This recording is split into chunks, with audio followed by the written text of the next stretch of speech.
The moon hung low in the blackened sky, its pale light struggling to break through the dense canopy of the forest. Alex stumbled over gnarled roots and patches of frozen earth, his breath coming in ragged clouds. He had taken the wrong path hours ago, lured by what he thought was the sound of running water. Now, he was hopelessly lost. The woods were eerily silent, save for the crunch of dead leaves beneath his boots.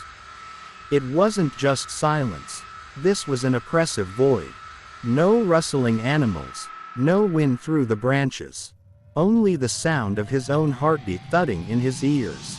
Alec paused to gather his bearings, shining his flashlight into the abyss of trees. That's when he first heard it, a faint, wet sound. Like something being dragged.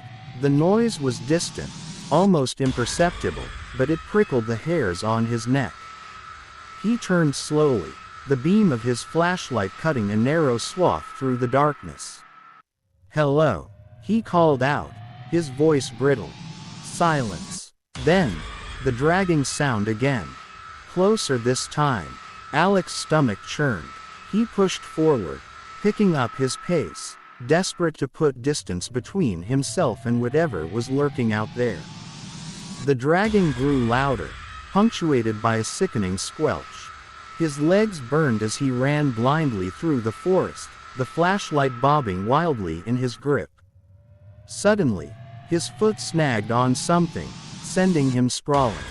He hit the ground hard, his flashlight skittering away. Groaning, Alec pushed himself up, his palms slick with cold mud, and something else. Something sticky. He gagged as the metallic stench hit him. Blood. His hands were coated in it. Panicked, he scrambled for the flashlight and swept it around. The beam landed on a tangle of viscera spilling out from the hollow of a tree. A deer, or what was left of it. Its ribs jutted out like broken fingers, the flesh around them shredded and glistening.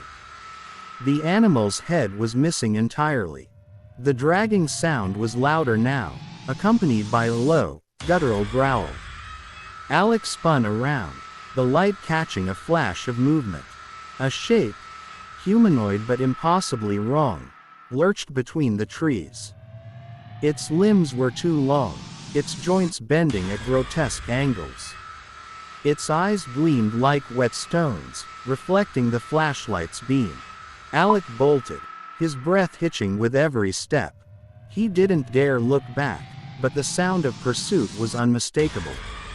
Heavy, wet footsteps pounding the forest floor. He crashed through a clearing and stumbled into a shallow creek, the icy water shocking his senses. The thing behind him was close, too close. He could hear its ragged breathing, a guttural rasp that sent shivers down his spine. Alec turned just in time to see it emerge from the shadows. Its skin was a patchwork of torn flesh and sinew, glistening with blood. Its face, or what should have been its face, was a twisted mask of raw meat, the jaw unhinged like a snake's. It lunged. Alec screamed as its claws raked across his chest, tearing through fabric and skin like paper. He fell back into the creek, the icy water mixing with the warmth of his blood. The creature loomed over him, its jaw widening further, revealing rows of needle-like teeth. Desperate, Alec grabbed a jagged rock from the creek bed and swung it with all his strength.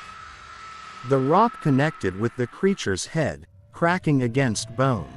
It reeled back, giving him a moment to scramble to his feet. He ran, clutching his torn chest, the pain blinding.